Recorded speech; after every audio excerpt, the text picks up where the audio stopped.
How to use Klarna on Dhgate. Now, first of all, open the Dhgate website or app. Now go to Dhgate or Dhgate website or open it as app on your phone.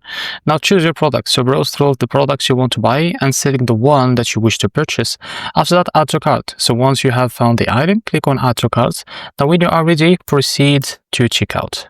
Now select Klarna at checkout. So at checkout, under payment options, use Klarna or select Klarna. If Klarna is available on your region, it will show up as a payment choice. After that, choose your payment plan. So Klarna will give you different payment options like pay later within 30 days, pay in 3 or 4 installments spread over time. Now after that, confirm your payment. Klarna will display your payment details and plan. Confirm the payment and Dhgate will process your order. After that, track your payment. So you can track your Klarna payments in the Klarna app. Now Klarna will send reminders for upcoming payments if you have chosen installments. So this is how to use Klarna on Dhgate. If you found this very helpful, please like and subscribe. See you next video.